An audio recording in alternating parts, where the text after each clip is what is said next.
and welcome to our service. If you're new here, you may be wondering who we are and what this church is all about. Well, the heart of the matter is this. We're a group of people doing our best to love God and love those around us. One of the ways we express this love is through worship, because our God is truly amazing. He created everything, great and small, and His love for us is incredible, powerful, and completely unconditional. We also spend time looking into His Word, the Bible, and receive practical teaching to guide us along His path in our everyday lives. But it doesn't end when the service is over. Throughout the week, we gather in groups to serve, pray, reach out to our community, and sometimes just to hang out and have fun. Life is full of challenges, and none of us are perfect. But we believe that's one of the reasons God has brought us together. We're all here to help and support each other through each step of life's journey, because nobody should have to travel alone. So thanks for joining us today. No matter who you are, we want you to know you are welcome.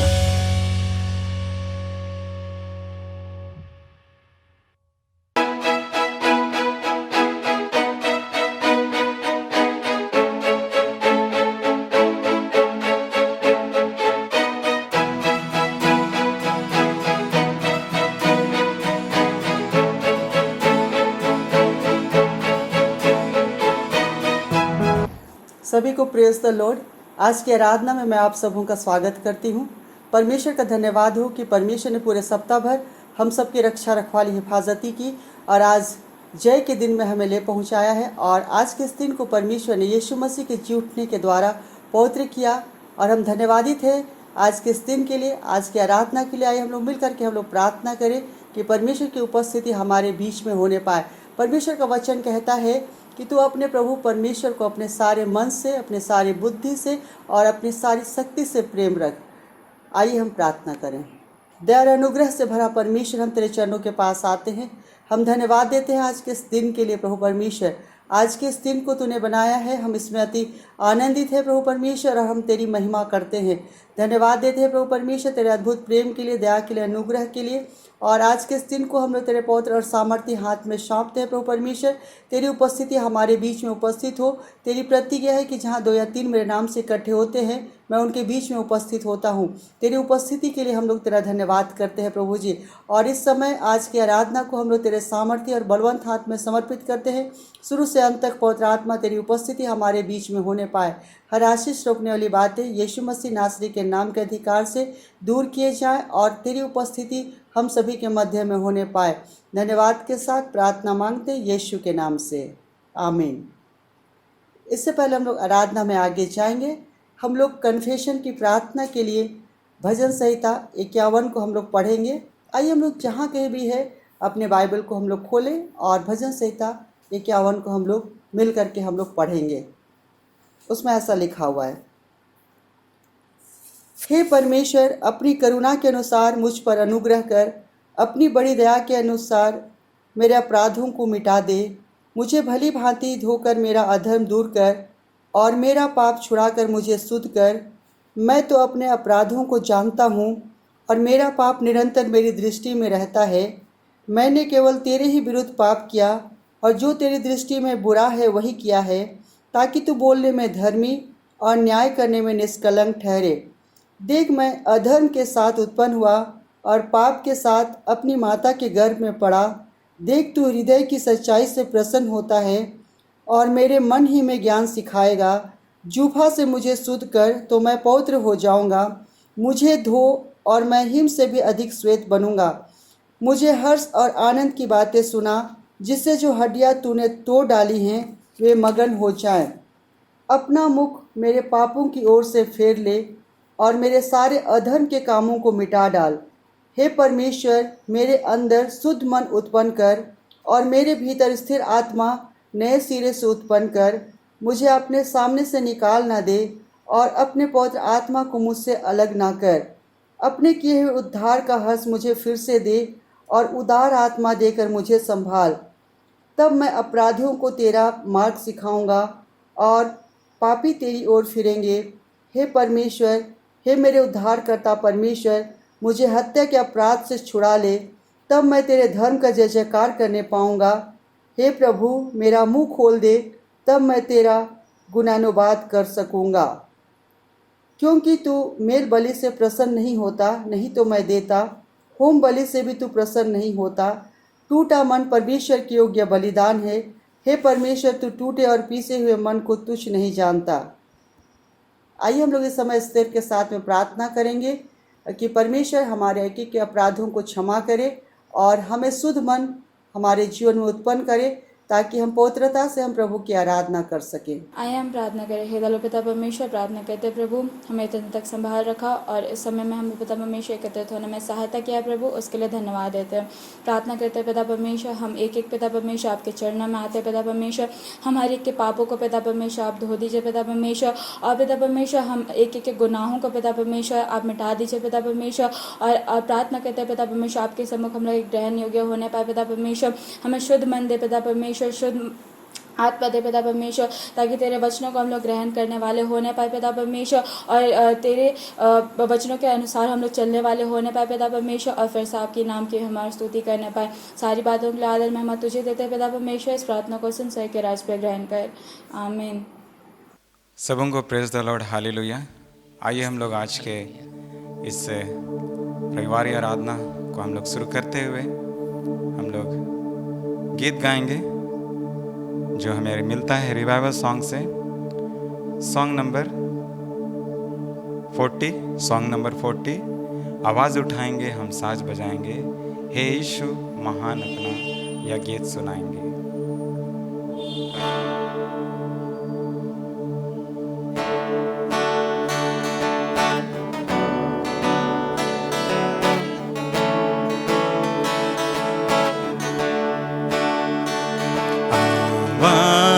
उठाएंगे हम साज बजाएंगे, हे यीशु महान अपना यह गीत सुनाएंगे।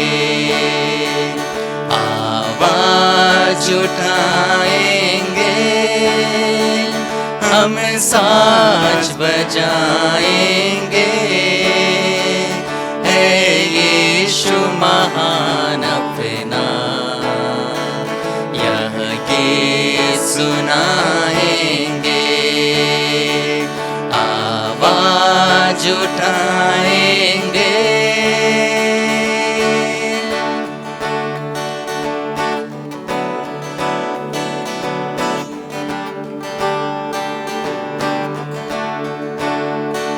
संसार की सुंदरता में यह रूप जो तेरा ही, इन चांद सितारों में है अक्स तो तेरा ही। संसार की सुंदरता में यह रूप जो तेरा ही, इन चांद सितारों में है अक्स तो तेरा ही। महिमा की तेरी बातें हम सबको बताएंगे, है यीशु महान अपना यह गीत सुनाएंगे। आवाज उठाएंगे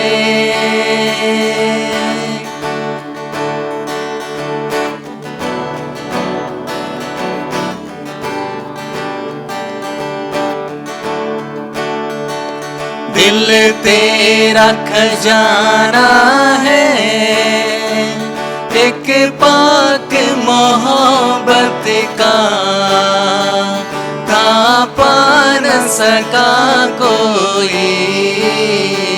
सागर है तू उल्फत का, दिल तेरा खजाना है, एक पाक मोहब्बत का था पा न सका कोई। सागर है तू उल्फत का। हम तेरी मोहब्बत से दिल अपना सजाएंगे, है यीशु महान अपना, यह गीत सुनाएंगे, आवाज उठाएंगे।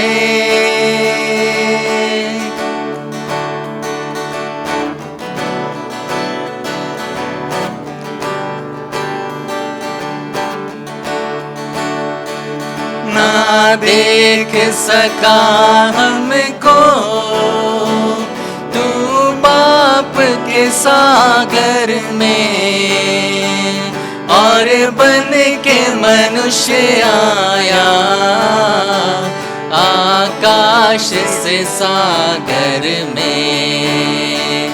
ना देख सका हमको तू पाप के सागर में, और बन के मनुष्य आया आकाश से सागर में। मुक्ति का तू दाता है, दुनिया को बताएंगे, है यीशु महान अपना, यह गीत सुनाएंगे, आवाज उठाएंगे, हम साज बजाएंगे, है यीशु महान अपना, यह गीत सुनाएंगे, आवाज उठाएंगे।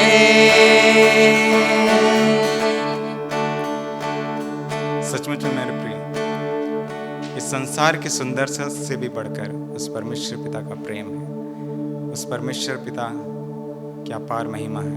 इसलिए आइए मेरे प्रियों, आइए हम लोग और भी अधिकारी रीति से उस परमेश्वर की स्तुति करें, उसकी महिमा करें, उसकी जय जयकार करें। आइए हम लोग और एक गीत गाएंगे रिवाइवल सॉन्ग से, सॉन्ग नंबर 31। वहाँ हल्लेलुया हुल्लड़ होएगा, वहाँ हल्लेलुया जमघट होएगा। हल्लेलुया चिल्लाऊंगा, उस देखूंगा यीशु को, वहाँ हल्लेलुया हुल्लड़ होएगा। आइए क्यों ना जब हम इस गीत को गाते हैं तो ताली बजाते हुए उस परमेश्वर की स्तुति करें, उसकी आराधना करें।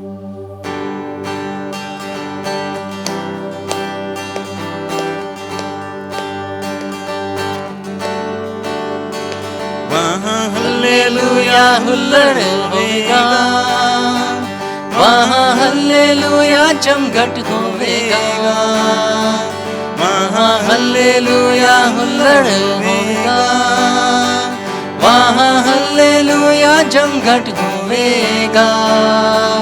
हालेलुया चिल्लाऊंगा जब देखूंगा यीशु को, वहाँ हल्लेलुया हुल्लड़ होएगा। आऊंगा मैं, हालेलुया होऊंगा मैं, वहाँ हल्लेलुया हुल्लड़ होवेगा। हालेलुया चिल्लाऊंगा जब देखूंगा यीशु को, वहाँ हल्लेलुया हुल्लड़ होवेगा। वहाँ खुशी की जगह होगी, वहाँ आनंद ही आनंद होगा। पौलुस होएगा, मरकुस होएगा, लूका होएगा, मत्ती होएगा।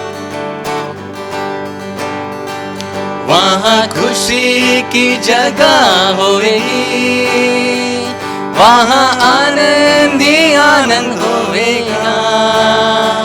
वहाँ खुशी की जगह होएगी, वहाँ आनंद ही आनंद होएगा। पौलुस होवेगा, मरकुस होवेगा, लूका होवेगा, मत्ती होवेगा, अब्राहम भी वहाँ होवेगा, और होऊंगा मैं वहाँ हल्लेलुया जमघट होवेगा। हाँ हूँगा मैं, हालेलुया हूँगा मैं, वहाँ हालेलुया हुल्लड़ होवेगा। हालेलुया चिल्लाऊंगा जब देखूंगा यीशु को, वहाँ हालेलुया हुल्लड़ होवेगा। वहाँ पर मैं यीशु से मिलूंगा, पतरस पानी में फिर न चलेगा, दाऊद होएगा, योना होएगा। वहाँ पर मैं यीशु से मिलूंगा, पतरस पानी पर फिर न चलेगा। वहाँ पर मैं यीशु से मिलूंगा, पतरस पानी पर फिर न चलेगा। दाऊद होवेगा, योना होवेगा, मरकुस होवेगा, लूका होवेगा, अब्राहम भी वहाँ होवेगा, और हूँगा मैं वहाँ हल्लेलुया जमघट होवेगा। हाँ हूँगा मैं, हालेलुया हूँगा मैं, वहाँ हल्लेलुया हुल्लड़ होवेगा। हालेलुया चिल्लाऊंगा जब देखूंगा यीशु को, वहाँ हल्लेलुया हुल्लड़ होवेगा। हूँगा मैं, हालेलुया हूँगा मैं, वहाँ हल्लेलुया हुल्लड़ होवेगा। हालेलुया चिल्लाऊंगा जब देखूंगा यीशु को, वहाँ हल्लेलुया हुल्लड़ होवेगा।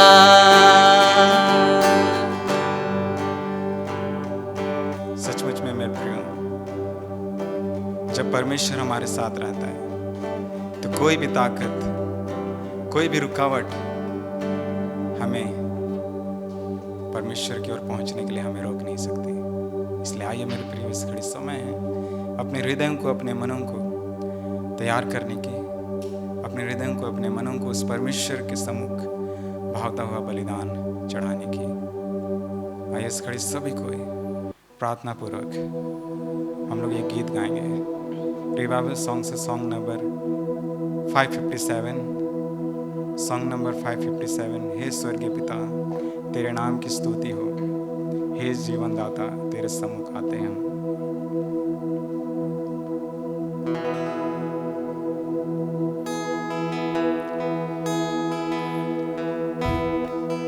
हाँ मेरे प्रिय, इस घड़ी कहें, स्वर्गीय पिता हम आपके सम्मुख आते हैं, अपने सारे हृदय को, अपने सारे मनों को हम आपके निमित्त लाते हैं।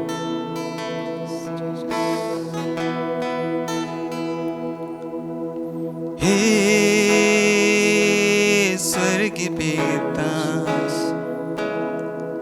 तेरे नाम की स्तुति हो।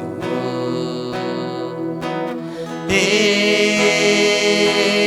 जीवन दाता, तेरे सम्मुख आते हम। हे स्वर्गीय पिता, तेरे नाम की स्तुति हो। हे जीवन दाता, तेरे सम्मुख आते हम।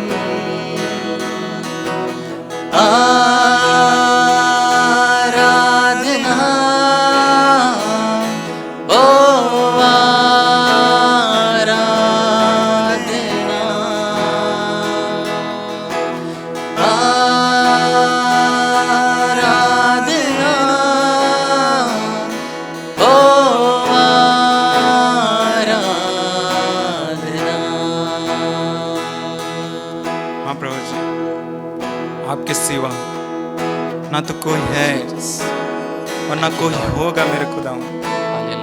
हाँ पिता परमेश्वर, आप राजाओं के राजा हैं, प्रभु के प्रभु हैं, आप असंभव को संभव करने वाले परमेश्वर पिता। हाँ मेरे प्रिय, इस घड़ी सभी कोई गाएं। तेरे सिवा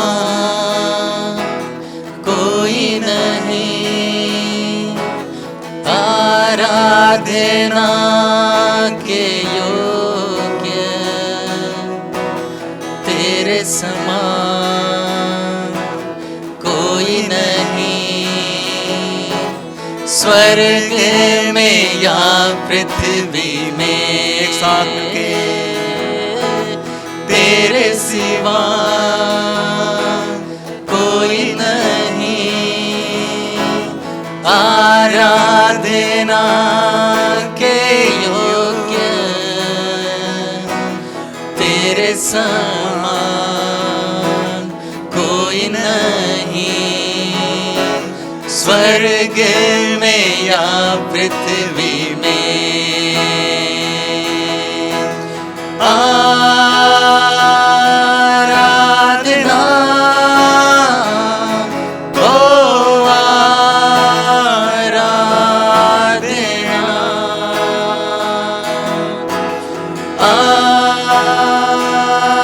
आराधना ओ आराधना।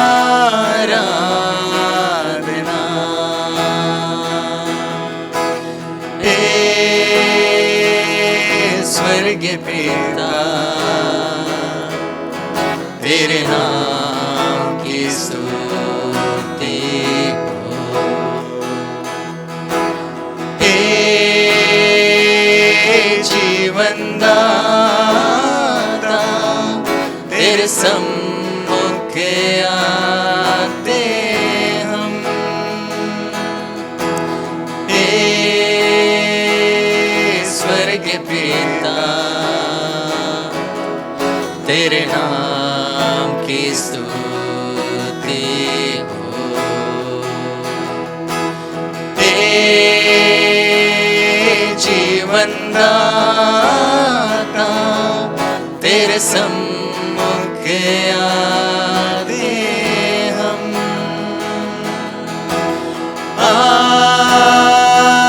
आराधना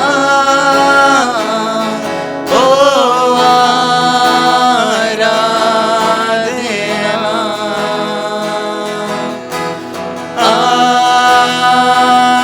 आराधना ओ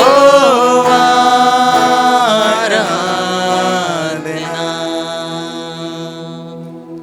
यस लॉर्ड, हम आपकी आराधना करते हैं मेरे खुदा, हम आपकी प्रशंसा करते हैं मेरे खुदा, क्योंकि आप राजाओं के राजा, प्रभु के प्रभु, महान जीवित का अनुग्रहकारी परमेश्वर पिता हैं। Yes, Jesus. Yes, thank you Jesus, hallelujah. धन्यवाद। Yes, thank you Lord. आप प्रभु जी हम धन्यवाद करते हैं पिता परमेश्वर, धन्यवाद करते हैं पिता परमेश्वर अब तक के जीवन के लिए पिता परमेश्वर, Yes, Jesus. कि आपने हम हर एक प्रियजनों को दिया पिता परमेश्वर, धन्यवाद। ऐसा अवसर दिया पिता परमेश्वर कि हम ऑनलाइन के माध्यम से पिता परमेश्वर आपकी आराधना करने पाते हैं। धन्यवाद। हाँ पिता परमेश्वर, जितने लोग भी इस ऑनलाइन आराधना में जुड़े हुए हैं, होने तो खुदा पिता परमेश्वर हर एक को अपनी पवित्र आत्मा से तू Yes, छू ले, yes, Lord. तू अभिषेक से भर दे। Yes, Lord. आज के दिन में पिता परमेश्वर तू एक एक से बातचीत कर मेरा राजा, Yes, Jesus. तू एक एक से बोल और बातचीत कर। हाँ पिता परमेश्वर, आज के इस पूरे दिन को हम आपके हाथ में सौंपते हैं। धन्यवाद। हाँ पिता परमेश्वर, पूरे समय को आप ही अपने नियंत्रण में ले लीजिए, और जितने लोग भी पिता परमेश्वर ऑनलाइन के माध्यम से पिता आपकी आराधना कर रहे हैं, थोड़ी देर में आपके वचन को सुनेंगे पिता परमेश्वर। पवित्र आत्मा आप गाइड कीजिए, आप सहायता कीजिए पवित्र आत्मा कि एक एक प्रियजन के जीवन में पिता परमेश्वर जो वचन का बीज है पिता परमेश्वर वो बहुतायत रीति से बोया जाने पाए। Yes, thank you Jesus, hallelujah. सारी बातों को आप खाते में सौंपते हैं, सारा आदर सारी महिमा आपको देते हैं, तो मांगते हैं प्रभु यीशु ख्रिस्त के नाम से। दया सुनिए, स्वर्ग के राज्य में आप ग्रहण कीजिए, आमीन। हालेलुया। प्रभु परमेश्वर का धन्यवाद हो। आज फिर एक बार हम लोग भिन्न भिन्न जगह से एक साथ जुड़े हुए हैं कि परमेश्वर की आराधना करें, उसकी महिमा करें। आइए, परमेश्वर का वचन हमारे पाँव के लिए दीपक और हमारे मार्ग का उजाला है, और इसलिए आइए हम परमेश्वर के वचनों में से कुछ बातों को सीखें।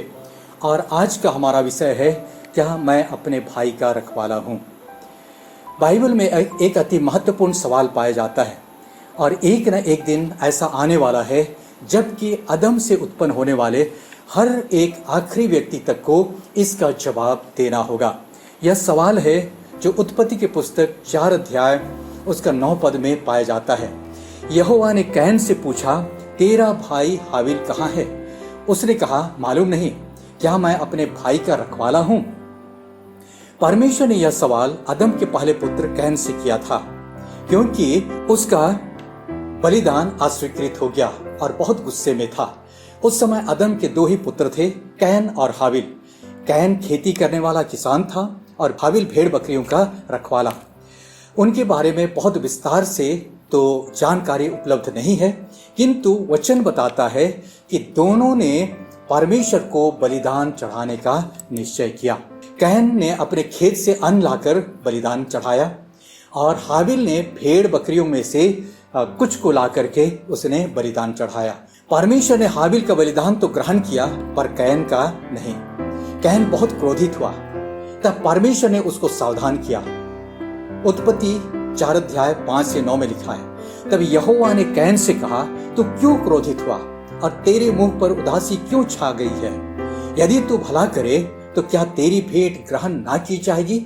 और यदि तू भला न करे तो पाप द्वार पर छिपा रहता है, और उसकी लालसा तेरी ओर होगी, और तू उस पर प्रभुता करेगा।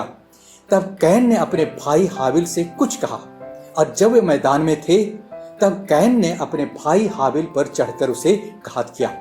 तब यहोवा ने कैन से पूछा, तेरा भाई हाबिल कहाँ है? उसने कहा, मालूम नहीं, क्या मैं अपने भाई का रखवाला हूं? तो ये जवाब जो कैन ने परमेश्वर को दिया, उसने जवाब दिया, मुझे नहीं मालूम, क्या मैं अपने भाई का रखवाला हूं? दरअसल उसने अपने भाई की हत्या कर दी थी, और परमेश्वर के सामने अपने आप को जस्टिफाई करने के लिए या अपने गुनाहों को ढकने के लिए उसने कहा, क्या मैं अपने भाई का रखवाला हूं? परमेश्वर ने कैन के बलिदान को क्यों ग्रहण नहीं किया? परमेश्वर का क्या डिमांड था, क्या मांग था?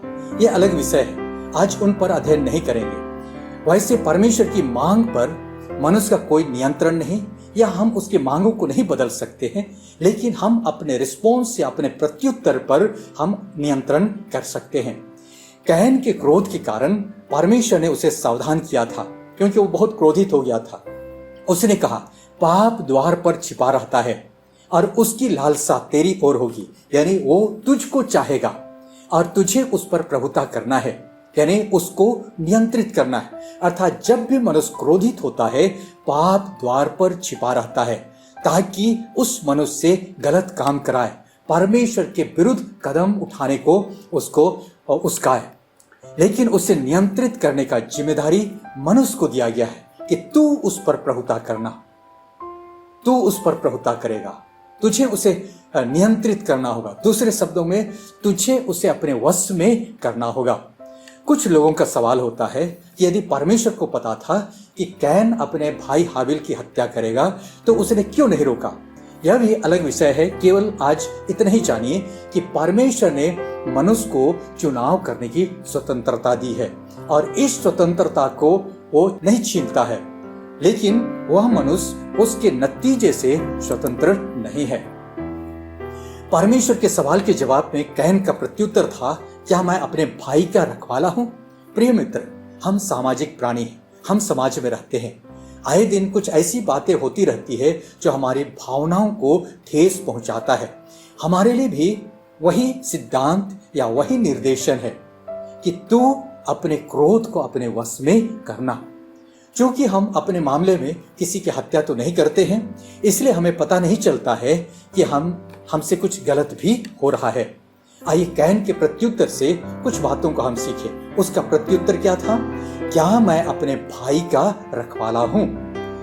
आइए हम भी अपने आप से सवाल करें, क्या मैं अपने भाई का रखवाला हूं? तो ये भाई शब्द लिखा हुआ है। तो हाबिल कैन का भाई था, लेकिन आरंभिक कलीसिया में जितने भी भिन्न भिन्न जातियों में से और कई जगह से लोग जो प्रभु यीशु को ग्रहण करते थे और आरंभ की कलीसिया में जो लोग मिलते जाते थे, वे एक दूसरे को भाई या बहन के रूप में उनको संबोधित करते थे। एक दूसरे को वो लोग भाई कहते थे। अब रहा सवाल, क्या मैं अपने भाई का रखवाला हूं, या दूसरे शब्दों में क्या अपने भाई के प्रति मेरी कोई जिम्मेदारी है। अब जबकि हम मसीह की कलीसिया में पाए जाते हैं तो एक एक व्यक्ति, एक एक विश्वासी, उसके प्रति क्या हमारी कुछ जिम्मेदारी है, या जिस समाज में रहते हैं हमारी क्या जिम्मेदारी है, क्योंकि इस प्रश्न का जवाब न्याय के दिन हर एक व्यक्ति को देना होगा। क्या इस संसार में जिस कलीसिया या समाज में हम रहते हैं उसमें एक दूसरे के प्रति हमारी कोई जवाबदेही बनती है? यदि बनती है तो कैसे बनती है? क्या हमें एक दूसरे की चिंता करनी चाहिए? तो क्यों करनी चाहिए? आइए परमेश्वर के वचनों के आधार पर इसका उत्तर ढूंढें। वचन क्या कहता है? लुका की इंजील उसका 10 अध्याय का 27 पद में लिखा है, उसने यानी यीशु ने उत्तर दिया कि तू प्रभु अपने परमेश्वर से अपने सारे मन और सारे प्राण और अपनी सारी शक्ति और अपनी सारी बुद्धि के साथ प्रेम रख और अपने पड़ोसी से अपने समान प्रेम रख। प्रेम रखने के लिए आज्ञा दी गई है। तो इसी प्रेम शब्द में हमारी सारी जिम्मेदारी उसमें समाहित है और उसी में सारी जिम्मेदारी आ जाती है। तो आइए अब हम किस रीति से हम एक दूसरे की जिम्मेदारी उठाएं या हम एक दूसरे से प्रेम रखें, इस संबंध में प्रभु का वचन का निर्देश है। यीशु ने खुद भी आज्ञा दिया कि हम एक दूसरे से प्रेम रखें। यूहन्ना की इंजील 13 अध्याय 34 से 35 में लिखा है, मैं तुम्हें एक नई आज्ञा देता हूं कि एक दूसरे से प्रेम रखो। जैसा मैंने तुमसे प्रेम रखा है वैसे ही तुम भी एक दूसरे से प्रेम रखो। यदि आपस में प्रेम रखोगे तो इसी से सब जानेंगे कि तुम मेरे चेले हो। यदि आपस में प्रेम रखोगे तो इसी से सब जानेंगे कि तुम मेरे चेले हो। जैसे हमने पहले ही पढ़ा कि प्रेम परमेश्वर का गुण है। परमेश्वर प्रेम है और परमेश्वर हम में बसता है। इसका यही प्रमाण है कि कई विषमताओं और कई ऐसे परिस्थितियों के बावजूद भी एक दूसरे के साथ हम प्रेम रखते हैं। यूहन्ना की इंजील 15 अध्याय उसका 12 और 17 में लिखा है, मेरी आज्ञा यह है कि जैसा मैंने तुमसे प्रेम रखा है वैसे ही तुम भी एक दूसरे से प्रेम रखो। इससे बड़ा प्रेम किसी का नहीं कि कोई अपने मित्रों के लिए प्राण दे। ये बात तो प्रभु यीशु, स्वयं प्रभु यीशु के बारे लिखा है, जिसने हमसे प्रेम किया और प्रेम की भलाई को इस रीति से प्रकट किया कि जब हम उसके योग्य नहीं थे, जब हम पापी ही थे, तो मसीह हमारे लिए मरा। प्रेम शब्द को लोगों ने इन दिनों बिगाड़ दिया है, उसको गलत अर्थों में, नेगेटिव अर्थों में लेते हैं। लेकिन प्रेम परमेश्वर का गुण है और वो चाहता है कि उसका गुण हमारे द्वारा प्रकट हो। और प्रेम का सही मायना तब आता है जब नेगेटिव परिस्थितियों में, नकारात्मक परिस्थितियों में भी हम अपने प्रेम को दूसरों के प्रति हम प्रकट करें। उसके आगे पौलुस ने भी प्रभु के वचन में लिखा, रोमियो की पत्री उसका 13 अध्याय का 8 में लिखा है, आपस के प्रेम को छोड़ और किसी बात में किसी के कर्जदार न हो। प्रेम को छोड़ और किसी बात में किसी के कर्जदार न हो, क्योंकि जो दूसरे से प्रेम रखता है उसी ने व्यवस्था पूरी की। व्यवस्था क्या है? परमेश्वर की आज्ञा, उसका नियम। तो हम परमेश्वर के नियम, उसकी व्यवस्था, उसका नियम को या उसके मांग को हम कैसे पूरा कर सकते हैं? एक दूसरे से प्रेम रख करके। पहला थिस्सलुनीकियों 4 अध्याय उसका 9 पद, किंतु भाईचारे की प्रीति के विषय में यह अवश्य नहीं कि मैं तुम्हारे पास कुछ लिखूं, क्योंकि आपस में प्रेम रखना तुमने आप ही परमेश्वर से सीखा है। परमेश्वर सिखाता है। यीशु के द्वारा परमेश्वर ने अपने प्रेम को प्रकट किया। जैसे यूहन्ना की इंजील उसका 3:16 में लिखा है, परमेश्वर ने जगत से ऐसा प्रेम रखा कि उसने अपना इकलौता पुत्र दे दिया, ताकि जो कोई उस पर विश्वास करे वह नाश न हो परंतु अनंत जीवन पाए। यहाँ पर भी परमेश्वर का प्रेम, जब हम पापमय दशा में थे, उसने यीशु मसीह अपने प्रिय पुत्र को देकर उसने प्रकट किया। पतरस की पत्री में भी इसके बारे में हम लोग पाते हैं।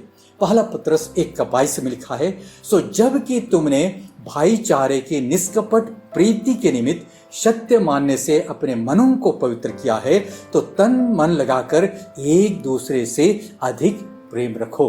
तन मन लगाकर एक दूसरे से अधिक प्रेम रखो। पहला यूहन्ना 4:11 से 12 में लिखा है। इसके अलावे यूहन्ना के पत्रियों में भी हम लोग पाते हैं, उसने भी हमें निर्देशित किया कि हम एक दूसरे से प्रेम रखें। पहला यूहन्ना 3:11 में लिखा है, क्योंकि जो समाचार तुमने आरंभ से सुना वह यह है कि हम एक दूसरे से प्रेम रखें। और यहाँ पर भी कैन का जिक्र किया गया है, और कैन के समान ना बने जो उस दुष्ट से था और जिसने अपने भाई को घात किया। और उसे किस कारण घात किया? इस कारण कि उसके काम बुरे थे और अपने भाई के काम उसके भाई के काम धर्म के थे।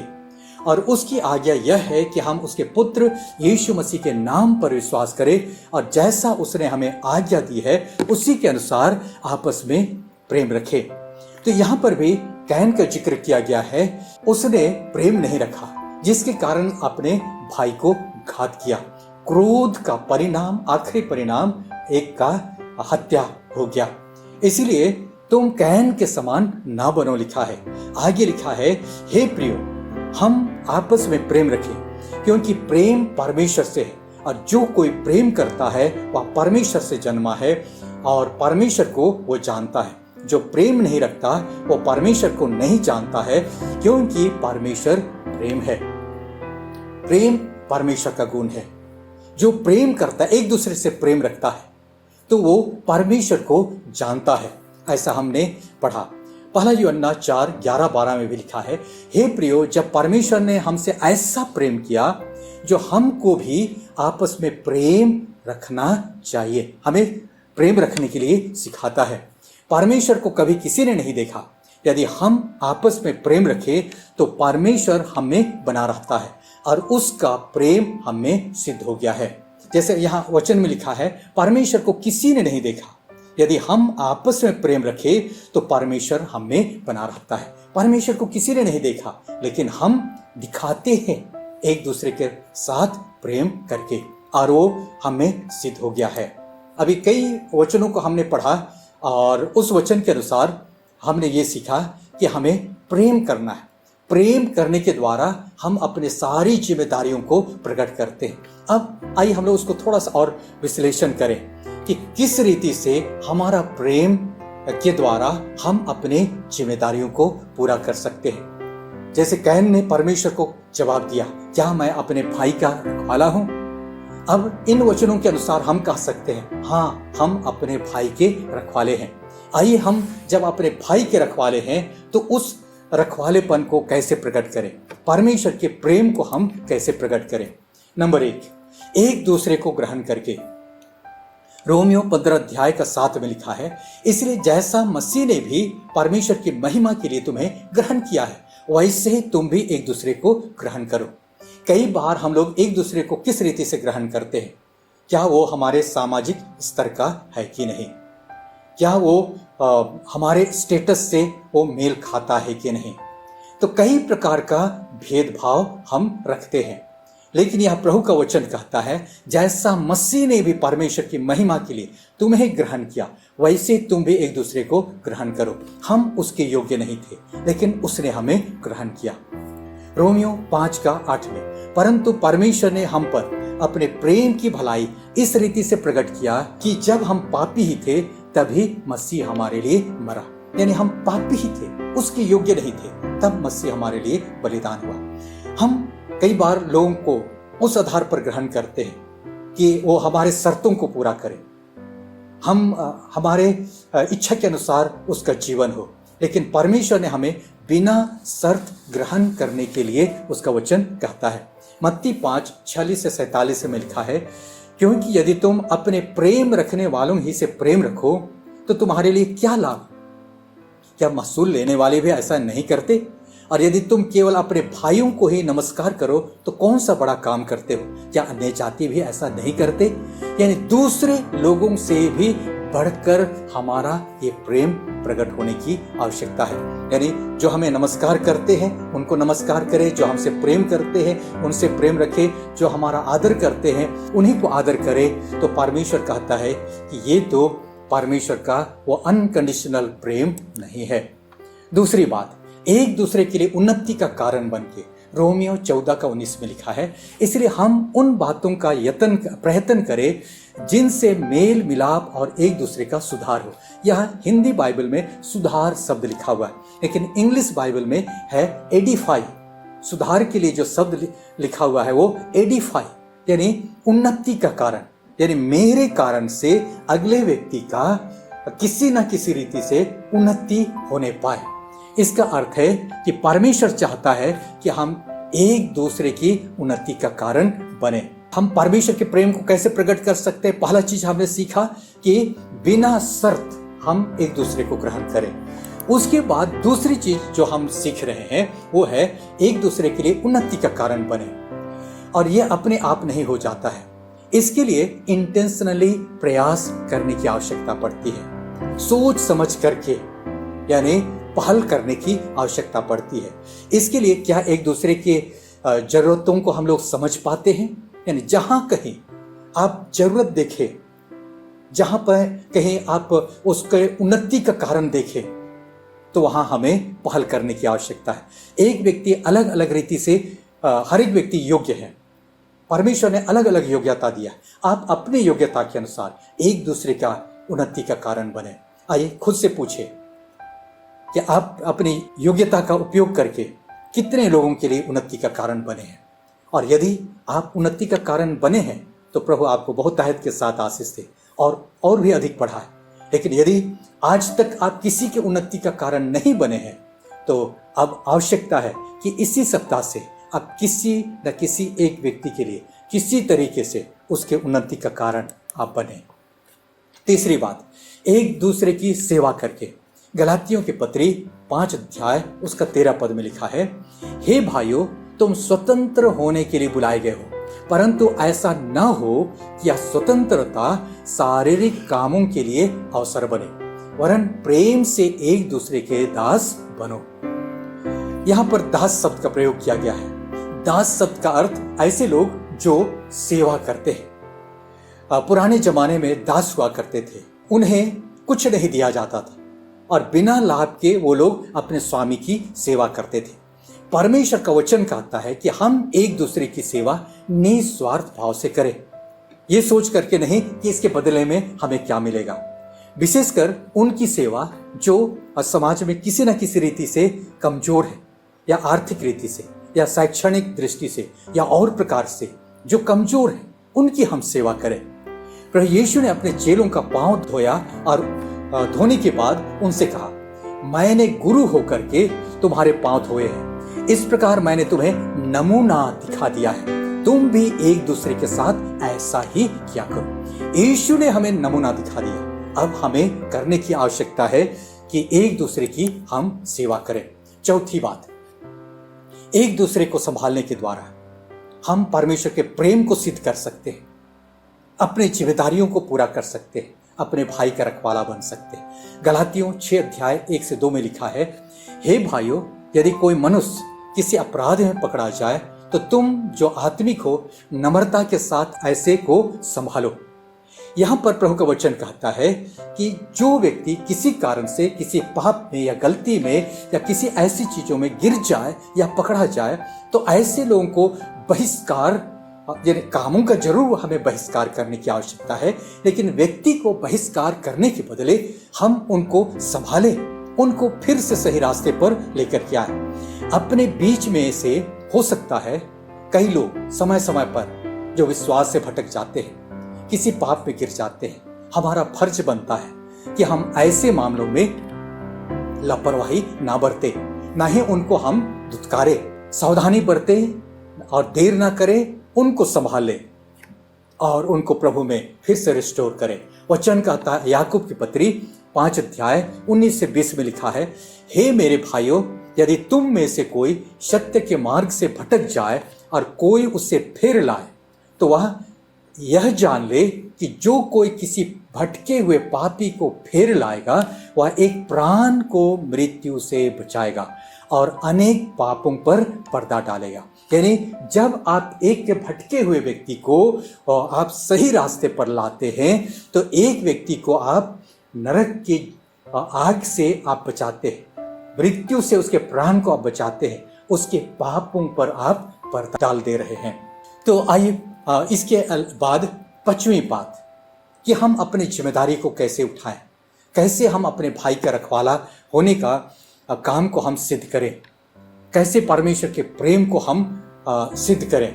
गलातियों 6 अध्याय 1-2 पद उसी को जिसको हमने पढ़ा था, थोड़ा सा और आगे तक पढ़ेंगे। यहाँ लिखा है, हे भाइयों, यदि कोई मनुष्य किसी अपराध में पकड़ा जाए तो तुम जो आत्मिक हो नम्रता के साथ ऐसों को संभालो और अपनी भी चौकसी रखो कि तुम भी परीक्षा में ना पड़ो। कई बार ऐसे समय में हमारे लिए भी चौकस रहने की आवश्यकता है कि हम भी पाप में गिर सकते हैं।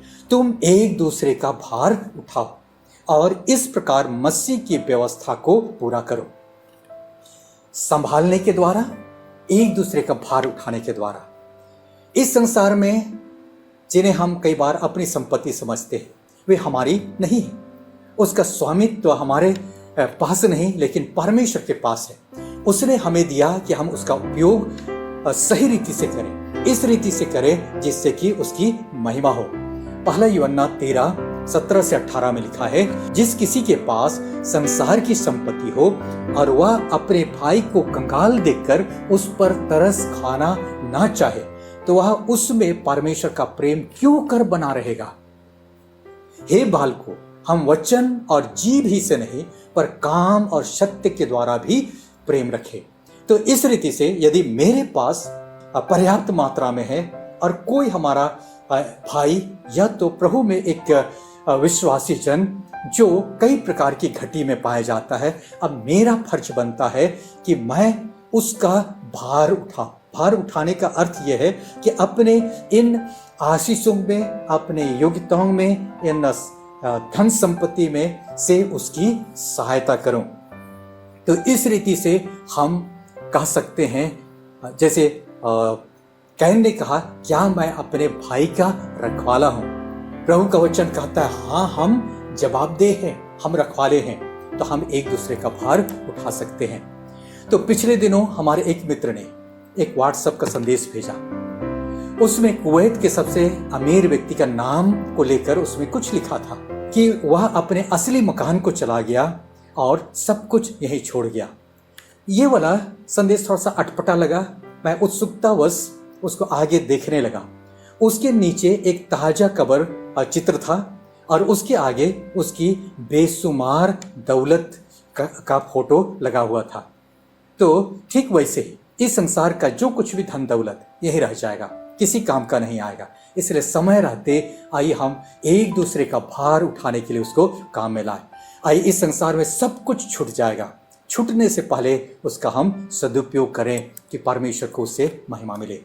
छठवीं बात, एक दूसरे को क्षमा करके हम अपनी जिम्मेदारी को पूरा कर सकते हैं। इफिसियों 4:32 में लिखा है, और एक दूसरे पर कृपाल और करुणामय हो, और जैसे परमेश्वर ने मसीह में तुम्हारे अपराध क्षमा किए हैं वैसे तुम भी एक दूसरे के अपराध क्षमा करो। मत्ती 18 उसका 21 से 33 में लिखा है। यहाँ पर पतरस ने यीशु से पूछा, हे प्रभु, यदि मेरा भाई अपराध करता रहे तो मैं कितनी बार उसको क्षमा करूं? क्या 7 बार तक? ऐसा लगता है कि पतरस का अपने भाई के साथ बहुत अच्छा नहीं चल रहा था।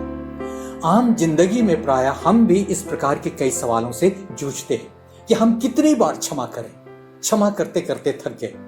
यीशु ने हाँ या ना में उत्तर देने के बदले एक दृष्टांत कहा।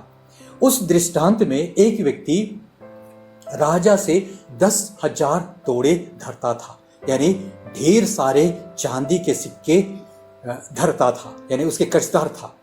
उसके पास चुकाने को कुछ नहीं था उस समय जब राजा उसे लेखा लेने लगा। तो उसने विनती की, राजा ने उस पर तरस खाया और उसको माफ कर दिया। जब वह राजा के पास से जा रहा था उसने चैन की सांस ली होगी। और उसको एक संगी दास मिला जो इस व्यक्ति से 50 दिनार धरता था। तोड़ों के सामने दिनार का कोई वैल्यू नहीं। एक दिनार एक दिन की मजदूरी के बराबर, वो 50 दिनार धरता था। उससे देखकर वो आग बबूला हुआ। जब ये व्यक्ति गिड़गिड़ाने लगा तो भी उसकी एक नहीं सुनी और गिड़गिड़ाने के बावजूद भी उसको उसने जेल में डाल दिया कि जब तक पाई पाई ना भर दे तब तक जेल से ना छूटने पाए। तब इसको देख करके उसके संगी दासों को अच्छा नहीं लगा। उन्होंने राजा तक ये खबर पहुंचाया। तब राजा को जब मालूम हुआ उसने उसको बुलाया, उससे कहा, हे दुष्दास, तूने जो मुझसे विनती की और मैंने तेरा पूरा कर क्षमा कर दिया। सो जैसा मैंने तुझ पर दया की वैसे क्या तुझे भी अपनी संगी दास पर दया करना नहीं चाहिए था? और उसके स्वामी ने क्रोध में आकर उसे दंड देने वालों के हाथ में सौंप दिया कि जब तक वह सब कर्ज ना भर दे तब तक उनके हाथ में रहे। यीशु मसीह ने मत्ती 6:15 में कहा, यदि तुम मनुष्यों के अपराध क्षमा ना करोगे तो तुम्हारा पिता भी तुम्हारे अपराध क्षमा ना करेगा। तो ये वाला इलस्ट्रेशन हमें बहुत अच्छा इस बात को बताता है कि हम एक दूसरे को क्षमा करें।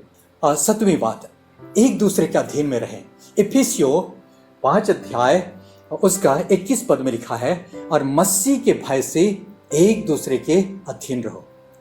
और मसीह के भय से एक दूसरे के अधीन रहो। परमेश्वर की इस वचन का अर्थ है कि हम एक दूसरे का कदर करें, एक दूसरे का सम्मान करें, किसी के विरुद्ध में डेंग ना मारें। तो अलग अलग फिलोसॉफी में अलग अलग लोगों का अलग अलग विचारधारा है, उन पर हम लोग नहीं चाहेंगे और उनको क्रिटिसाइज करना हमारा काम नहीं। तो अलग अलग फिलोसॉफी में लोग एक दूसरे के प्रति नाना प्रकार का भेदभाव रखते हैं। कुछ लोग तो जन्मजात श्रेष्ठ कहलाते हैं, चाहे उनके काम चाहे जितने भी बुरे हों, और कुछ लोगों को वो लोग जन्मजात निकृष्ट समझते हैं, चाहे उनके काम कुछ भी हों, उन्हें कभी भी अच्छाई की श्रेणी में नहीं रख सकते हैं। लेकिन परमेश्वर के वचन के अनुसार हम मसीह के देह के अंग हैं। देह के सारे अंग देह के होते हैं और देह के लिए काम करते हैं, और कोई नीचा घटिया या कोई अच्छा अंग नहीं होता है। शरीर को सबकी आवश्यकता पड़ती है। 8वीं बात, एक दूसरे को संगति प्रदान करें। इब्रानियों 10 अध्याय 24-25 में लिखा है, और प्रेम और भले कामों में उत्साहित करने के लिए एक दूसरे की चिंता करें और एक दूसरे के साथ इकट्ठा होना ना छोड़ें, जैसे कि कितनों की रीति है, पर एक दूसरे को समझाते रहे, और ज्यों ज्यों उस दिन को निकट आते देखो त्यों त्यों और भी अधिक यह किया करो। लकड़ियां एक साथ अच्छी तरह जलती है, पर एक लकड़ी को अलग निकाल देने पर आग बुझ जाती है। वैसे हम मसीहों का जीवन भी हमें परमेश्वर ने एक संगति में लाया, जिसको कलीसिया कहते हैं। कलीसिया में रह करके हम आत्मिक रूप से आगे बढ़ते हैं, लेकिन अलग होकर के हम ठंडे हो जाते हैं। तो एक दूसरे को हम संगति दिया करें। परमेश्वर का राज का डिजाइन ही ऐसा है। कलीसिया विश्वासियों की संगति है। संगति आत्मिक विकास को लेकर के आता है। आइए 9वीं बात, एक दूसरे की पहुनाई करें। पहला पत्रस 4 अध्याय 8 से 10, और सब में श्रेष्ठ बात यह है, एक दूसरे से अधिक प्रेम रखो, क्योंकि प्रेम अनेक पापों को ढांप देता है। प्रेम बिना कुड़कुड़ाए एक दूसरे की पहुनाई करो। जिससे जो वरदान मिला है वह उसे परमेश्वर के नाना प्रकार के अनुग्रह के भले भंडारियों की नाई एक दूसरे की सेवा में लगाए। यहाँ पर पहुनाई करने के बारे में कहा गया है कि प्रेम करो, और आगे लिखा हुआ है बिना कुड़कुड़ाए पहुनाई करो, यानी पहुनाई करके एक दूसरे की खातिरदारी करके हम परमेश्वर के प्रेम को प्रकट कर सकते हैं। भले ही पहुनाई का तरीका पहले और अभी में बदल गया, लेकिन पहुनाई संबंधों को मजबूत करने के लिए सबसे बड़ा तरीका है। पहुनाई करने में एक दूसरे की सेवा करने का अवसर मिलता है। वचन के अनुसार उन लोगों पर उपकार करें जो हमें बदला ना चुका सके। वचन कहता है जिससे जो वरदान मिला है वह उसे परमेश्वर के नाना प्रकार के अनुग्रह के भले भंडारियों की नाई एक दूसरे की सेवा में लगाए। सेवा करना अपने धन को निवेश करने की तरह है, जो कुछ समय के बाद उसका प्रतिफल मिलता है। यह खेत में बीज बोने की तरह है, जो कटनी के समय उसका प्रतिफल हमें मिलता है। आइए, आज का विषय क्या था? कैन ने परमेश्वर को क्या जवाब दिया? क्या मैं अपने भाई का रखवाला हूं? दरअसल हम एक दूसरे के रखवाले हैं।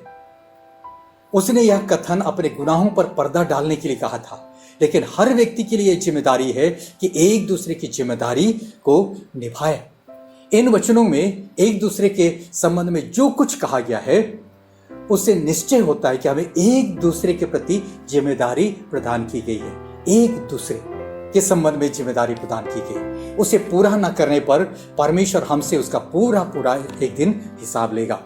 इसके लिए हमारे पास एक सवाल है कि हम कितना अच्छा कर रहे हैं। हमें खुद को जांचने की आवश्यकता है कि इस संबंध में हम कितने प्रभावशाली हैं।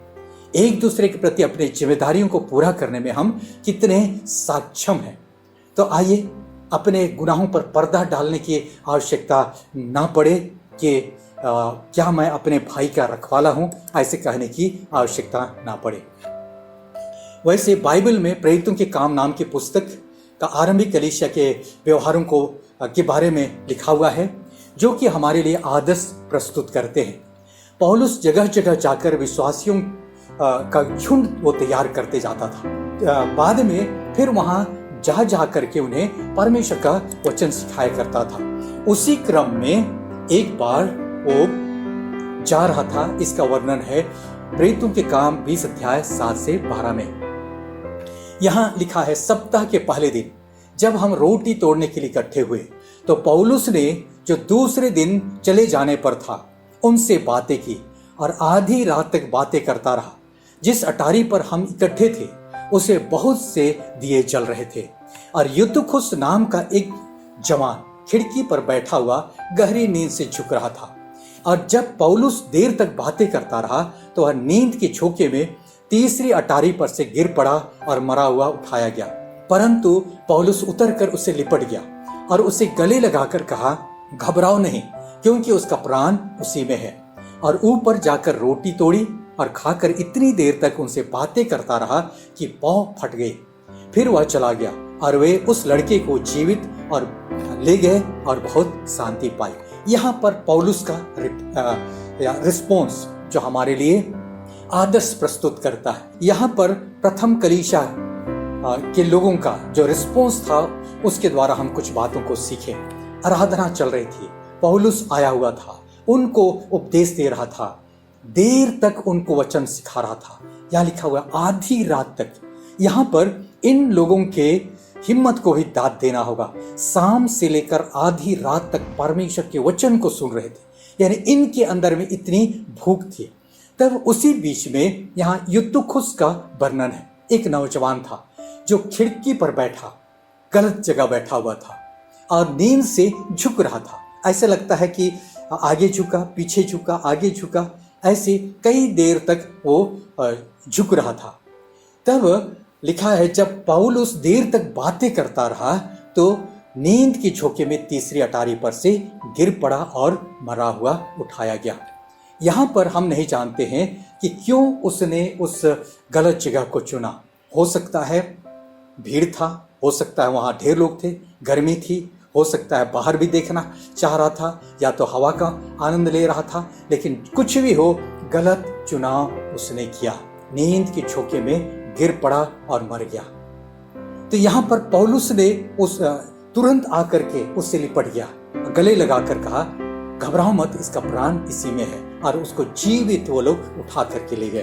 तो यहाँ पर पौलुस का जो रिस्पॉन्स, उसको भला बुरा नहीं कहा, लेकिन उतर गया, उसे लिपट करके उसको जीवित करके वो ले गया और उन्हें शांति मिली। आज भी हमारे कलीसिया में, हमारे समाज में कई लोग ऐसे होंगे जिनके बारे में कभी कभी हो सकता है ऐसा हमें मन करेगा कि हम प्रभु को जवाब दें कि क्या मैं अपने भाई का रखवाला हूँ?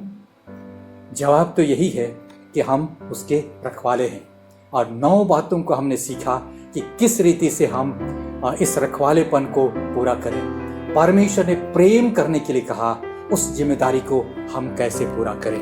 प्रभु आप सबको बहुतायत के साथ आशीष दे। आइए हम लोग प्रार्थना करें। सर्वशक्तिमान प्रभु परमेश्वर, हम तेरा धन्यवाद करते हैं तेरे वचनों के लिए प्यारे प्रभु। तेरा वचन हमें कई बातों को सिखाता है प्यारे प्रभु जी कि हम एक दूसरे के रखवाले हैं, एक दूसरे के प्रति हमारे ऊपर में जिम्मेदारी है। हम ऐसे इग्नोर नहीं कर सकते हैं, लेकिन उसका जवाब हमें देना होगा। तो कैन के पास आया और उसको जवाब तलब किया और उसको उसकी सजा भी मिली। हे प्रभु परमेश्वर, हम वैसा ना बने, हम ढीठ ना बने, लेकिन प्रभु परमेश्वर अपनी जिम्मेदारियों को पूरा करें। हे प्रभु, एक दूसरे की सहायता करें, एक दूसरे को संभाले, एक दूसरे से प्रेम रखें, एक दूसरे को ग्रहण करें, एक दूसरे की उन्नति का कारण बने। इस रीति से प्यारे प्रभु जी एक दूसरे की उन्नति का कारण हम लोग बन सके और तुझको भावता हुआ जीवन जी सके, अपनी जिम्मेदारियों को पूरा कर सके, तेरी महिमा कर सके और न्याय के दिन हम प्यारे प्रभु जी तेरे तुझको फेस करने के योग्य बन सके। सारी बातों के लिए आदर और महिमा तुझी को देते हैं। जितने लोग हमारे इस आराधना से जुड़े हुए हैं, एक एक के घर परिवार को भी तो आशीष दे और इसी सप्ताह से उस प्रेम को पूरा करने के लिए सहायता कर। अपनी जिम्मेदारियों को के प्रति सजग बना और तेरी महिमा कर सके। यीशु के नाम से आमीन। प्रभु बहुतायत के साथ आशीष दे। धन्यवाद। हालेलुया। प्रभु का धन्यवाद हो आज के दिन के लिए। परमेश्वर ने हमें आज का दिन दिया कि हम एक साथ मिलकर परमेश्वर की महिमा करें। परमेश्वर का वचन कहता है कि जहाँ उसके नाम से 2 या 3 व्यक्ति इकट्ठा होते हैं उनके बीच में वो चला फिरा करता है। आज हम ऑनलाइन इंटरनेट के द्वारा एक साथ जमा हुए, एक मन एक चित होके। परमेश्वर का वचन कहता है कि हम एक मन एक चित होके हम मांगे परमेश्वर पिता से, वो तो स्वर्ग से पूरी होती है। आइए एक वचन को पढ़ते हैं, फिर हम कुछ बातों के लिए हम प्रार्थना करेंगे। जितने बीमारी लोग हैं उसके लिए प्रेरितों की पुस्तक उसका 12 अध्याय उसका 5 पद, प्रेरितों की पुस्तक उसका 12 अध्याय उसका 5 पद यहाँ लिखता है, बंदगृह में पतरस बंद था, परंतु कलीसिया उसके लिए लौ लगा के प्रार्थना कर रही थी। आज हम किसी कारणवश हम बंद हैं, हम बंद गए हैं, हमारे अंदर बंधन है, बीमारी का बंधन है। किसी भी प्रकार का बीमारी हो, लकवा का बीमारी हो, लहू का बीमारी हो, सिर का दर्द हो, पैर का दर्द हो, किडनी का बीमारी हो, पथरी हो, या तो लहू बहने का बीमारी हो, कैसा भी बीमारी क्यों ना हो, तो कलीसिया के लोगों ने प्रार्थना किया और जब कलीसिया के लोगों ने उस कमरे में बंद होकर प्रार्थना किया तो उस कोठरी में ज्योति चमकी और उसके हाथ के जंजीर खुल के गिर पड़ी और लोहे का फाटक वह उनके लिए अपने आप खुल गया। आज हम लोग सब मिलकर प्रार्थना करें। हम लोग कलीसिया हैं, हम लोग परमेश्वर के चुने हुए लोग हैं। आज हम लोग प्रार्थना करें और एक के लिए प्रार्थना करें। और जितने लोग बीमार हैं आज प्रभु के सामने गिड़गिड़ाइए, प्रभु के सामने जहाँ पे आपका तकलीफ है, जहाँ प्रॉब्लम है, यीशु मसीह के नाम से वहाँ पे हाथ को रखिए और उस दाऊद के समान कहिए कि हम यीशु मसीह के नाम से ये बीमारी तेरे पास आते हैं। और सचमुच आज आपके सभी जीवन से, आपके शरीर से बीमारी जाने वाली है। आइए प्रार्थना करते हैं। हालेलुया। धन्यवाद प्रभु जी। यीशु राजा महान, पवित्र और सर्वशक्तिमान परमेश्वर, हम तेरे चरणों में आते हैं। तूने परमेश्वर पिता हम प्रत्येक को बनाया, अपने हाथ से रचा है कि प्रभु जी हम आपकी महिमा में बढ़े प्रभु जी। लेकिन प्रभु परमेश्वर पिता इस घड़ी हम देखते हैं कि प्रभु जी बहुत कोई बीमार है प्रभु जी। बहुतों के शरीर में बहुत सारी बीमारियों ने जकड़ के रखा है प्रभु जी। और इन सारी चीज़ों में प्रभु जी तू हम प्रत्येक को अधिकार दिया है। तेरा वचन कहता है प्रभु परमेश्वर पिता, आप प्रभु जी शत्रु की सारी सामर्थ पे, दुष्ट आत्माओं पे, बीमारियों पे प्रभु जी और दुर्बलता पे तूने हमें अधिकार दिया है। हम यीशु मसीह के नाम से जितने लोग बीमार हैं, आप प्रभु जी लहू बहने का बीमारी हो, सिर का दर्द हो, मानसिक टेंशन हो, लकवा का बीमारी हो प्रभु जी, या प्रभु परमेश्वर पिता हड्डी की बीमारी हो प्रभु जी, या ब्लड शुगर है प्रभु जी, आप प्रभु परमेश्वर पिता पथरी का बीमारी हो प्रभु जी, हम यीशु के नाम से इस घड़ी हुक्म करते हैं, एक एक के शरीर से बीमारी चला जा। तेरा कोई अधिकार नहीं, आज के बाद इनके शरीर में तू नजर ना आ। हम यीशु मसीह के नाम से हम तेरे पास आते हैं। रीबा शीद रिख में रबा प्रभु जी, यीशु के नाम से इसी वक्त बीमारी चला जा। तेरा कोई अधिकार नहीं इनके शरीर में। इनके शरीर को हम यीशु के लहू के द्वारा छिपाते हैं। इनका शरीर पवित्र आत्मा का मंदिर है। यीशु मसीह के नाम से एक एक के शरीर से बीमारी की आत्मा, दुष्ट आत्मा की आत्मा चला जा। डिलीवरेंस यीशु के नाम से हो जाए। आपका अभिषेक उतर आए यीशु के नाम से, चंगाई उतर आए प्रभु जी। हाँ प्रभु परमेश्वर, जितने लोग देख नहीं सकते हैं यीशु मसीह के नाम से उनकी आंखें खुलने पाए। जितने लोग चल नहीं सकते हैं यीशु मसीह के नाम से लंगड़ापन की आत्मा चली जाए। जितने लोगों के पेट में दर्द है या पथरी की बीमारी है, या गांठ है, या किसी प्रकार के आंत में प्रॉब्लम है, हम यीशु मसीह के नाम से हुक्म करते चला जा। जितने के सिर में दर्द है, अब एक साइड का दर्द हो या पूरा सिर में दर्द है, हम यीशु मसीह के नाम से हुक्म करते हैं चला जा। स्पाइनल का दर्द यीशु मसीह के नाम से हुक्म करते चला जा।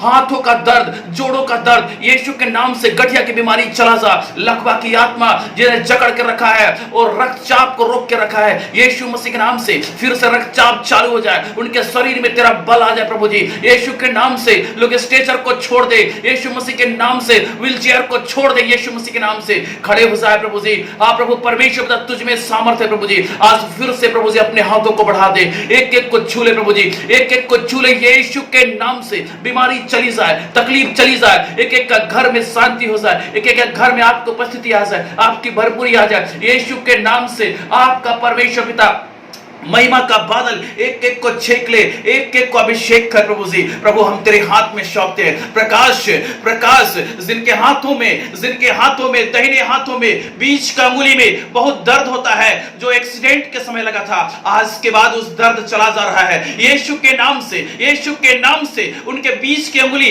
यीशु के नाम से ठीक हो गई है। हम धन्यवाद करते प्रभु जी, धन्यवाद करते प्रभु परमेश्वर पिता। हम आपकी महिमा करते प्रभु परमेश्वर पिता। आप महान परमेश्वर है, आप परमेश्वर है प्रभु जी। एक एक को तू चंगाई देता है, हम धन्यवाद करते प्रभु जी। जितने लोगों को तूने छुआ है प्रभु जी, हम उसके लिए धन्यवाद करते। आप प्रभु जी एक एक को चंगाई दिए प्रभु जी। आप प्रभु जी अपना देह को प्रभु जी के लिए तोड़ा है, हम धन्यवाद करते प्रभु जी। आपकी महिमा, आपकी तारीफ हो यीशु मसीह के नाम से, आमीन। परमेश्वर के वचन के लिए बहुत बहुत धन्यवाद। और इस समय हम लोग अंतिम गीत गाएंगे और रिवाइवल सॉन्ग बुक से गीत संख्या 1170 और गीत का बोल कहता है, आप में जीवन बीतत रहे, हे प्रभु तोय मुझे छुड़ाइयो ले ले। इस गीत को गा करके प्रभु का धन्यवाद करते हैं।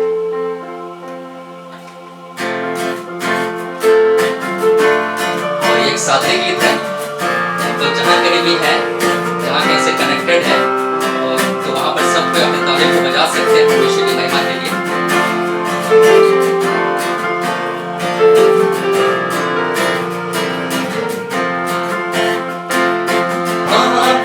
जीवन बीतत रहे, हे प्रभु तोय मोके छोड़ायो ले ले, तोय मोके अपन बेटा बना ले, स्वर्ग में जगह मोके दिले, तोय मोके अपन बेटा बना ले, स्वर्ग में जगह मोके दिले। पाप में जीवन बीतत रहे, हे प्रभु तोय मोके छोड़ायो ले ले, तोय मोके अपन बेटा बना ले, स्वर्ग में जगह मोके दिले, तोय मोके अपन बेटा बना ले, स्वर्ग में जगह मोके दिले। तोर दया तोर अनुग्रह प्रभु मोर जीवन के बचाए लेलक, बदल देलक। तोर दया तोर अनुग्रह प्रभु मोर जीवन के बचाए लेलक, बदल देलक। तोर दया तोर अनुग्रह प्रभु मोर जीवन के बचाए लेला, बदल देला। पाप में जीवन बीतत रहे, हे प्रभु तोय मोके छोड़ायो ले ले, तोय मोके अपन बेटा बना ले, स्वर्ग में जगह मोके दिले, तोय मोके अपन बेटा बना ले, स्वर्ग में जगह मोके दिले। तोर आशीष तोर शांति प्रभु मोर जीवन के बचाए लेलक, बदल देलक।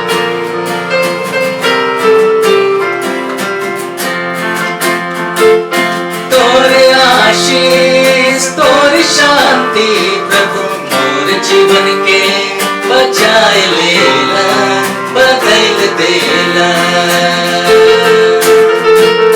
तोर आशीष तोर शांति प्रभु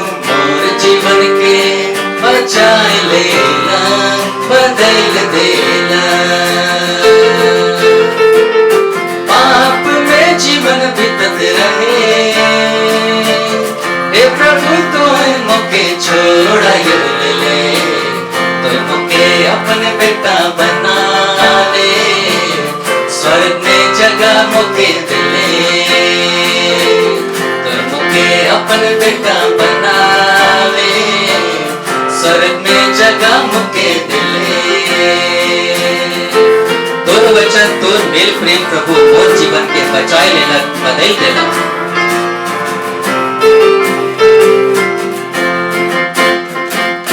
तोर वचन तोर मेल प्रेम प्रभु मोर जीवन के बचाए लेना बदल देना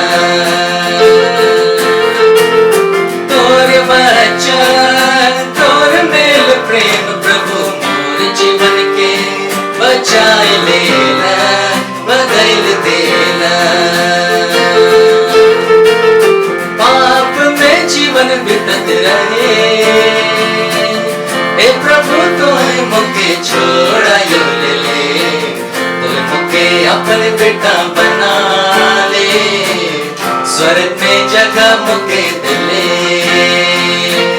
तोहे मुके अपन बेटा बना ले स्वर्ग में जगह मुके दिले तोहे मुके अपन बेटा बना ले स्वर्ग में जगह मुके दिले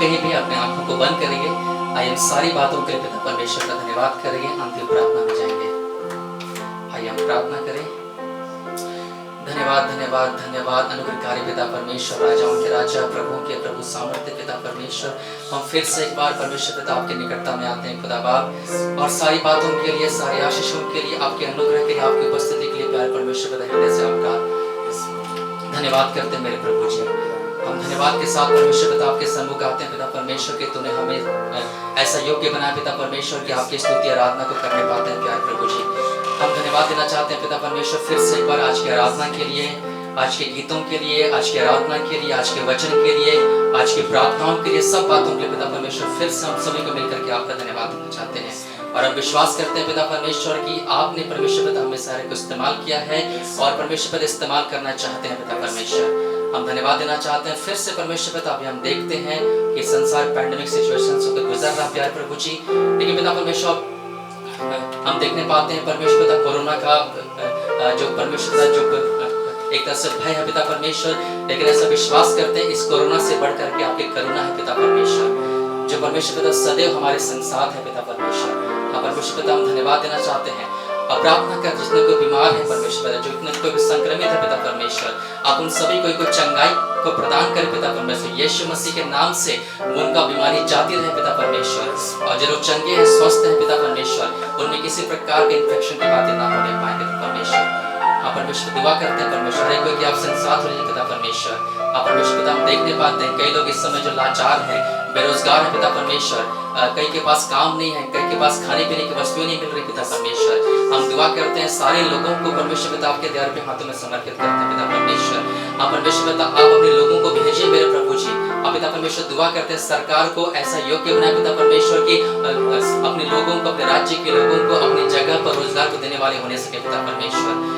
हम दुआ करते हैं पिता परमेश्वर जो परिस्थितियां हैं परमेश्वर पिता ये परमेश्वर पिता हमेशा तक नहीं रहेंगे ऐसा विश्वास करते हैं पिता परमेश्वर क्योंकि परमेश्वर पिता आपने अपनी आंखें नहीं मूंद कर रखी है पिता परमेश्वर आपने अपने कान को नहीं बंद करके रखे हैं पिता परमेश्वर और ऐसा विश्वास करते हैं खुदा बाप की जबकि आपके सामने गुहार को लगाते हैं परमेश्वर पिता आप उन सारी प्रार्थनाओं को गुहार को हाँ और आमीन के साथ सुनता उत्तर प्रदान करता है मेरे प्रभु जी इस बात का विश्वास करते और आपका लाख लाख धन्यवाद महिमा करते हैं पिता परमेश्वर फिर से एक बार पिता परमेश्वर धन्यवाद देना चाहते हैं कि ऑनलाइन तरीके से हम सभी को यहाँ वहाँ क्षेत्रों से परमेश्वर दूर से नजदीक से जुड़ने के लिए मौका को दिया पिता परमेश्वर हम धन्यवाद देना चाहते हैं कि एक अच्छे प्रकार से आपकी स्तुति आराधना करने पाते हैं आपके वचन को सीखने पाते हैं सिखाने पाते हैं पढ़ने पाते हैं पिता परमेश्वर ऐसा अनुग्रह हमें से हर एक पर प्रकट करने के लिए पूरी करने के लिए हम आपका धन्यवाद करते हैं धन्यवाद देना चाहते हैं फिर से सुंदर समय सुंदर संगति के लिए आज के पूरे दिन भर के समय को फिर से आपके ध्यान के हाथों में समर्पित करते हैं और सारी बातों में आपकी सहायता को चाहते हैं भाई को चाहते हैं इस समय परमेश्वर पिता फिर से परमेश्वर पिता हर एक बात के नियंत्रण को परमेश्वर पिता आपके हाथों में देते हैं पिता परमेश्वर और ऐसा विश्वास करते हैं कि जिसने परमेश्वर पिता और आपने परमेश्वर पिता इस पूरे ब्रह्मांड को बनाया है तो इस पूरे सृष्टि पर ब्रह्मांड पर परमेश्वर पिता आपका अधिकार, आपका नियंत्रण है पिता परमेश्वर। हम धन्यवाद देना चाहते हैं फिर से प्रभु जी, धन्यवाद करते हैं सारी बातों के लिए परमेश्वर पिता। फिर से प्रभु सारी बातों में सारा आदर सारी महिमा आप जी को देते हैं और इस प्रार्थना को धन्यवाद के साथ उद्धारकर्ता यीशु मसीह के सुंदर मधुर और सामर्थ्य नाम से मांगते हैं। दया करके सुनिए और स्वर्ग के राज्य में अनुग्रह से आप ग्रहण कर लीजिए। आमीन। हम एक साथ प्रभु की प्रार्थना से प्रार्थना करेंगे। हे हमारे पिता, तू जो स्वर्ग में है, तेरा नाम पवित्र किया जावे, तेरा राज्य आवे, तेरी इच्छा जैसे स्वर्ग में वैसे पृथ्वी पर भी होवे। हमारी प्रतिदिन की रोटी आज हमको दे और हमारे अपराधों को क्षमा कर, जैसे हम भी अपने अपराधियों को क्षमा करते हैं, और उनको परीक्षा में मत डाल, परंतु बुराई से बचा, क्योंकि राज्य, पराक्रम और महिमा सदा तेरे ही है। आमीन। और हमारे प्रभु यीशु ख्रिस्त का अनुग्रह, ईश्वर पिता का प्रेम और पवित्र आत्मा की सहभागिता हम सभी को एक संग साथ सर्वदा होती रहे। आमीन। आप सबों को जय मसीह, यीशु सहाय, हमारा मसीह नमस्कार। अच्छा, काटना है।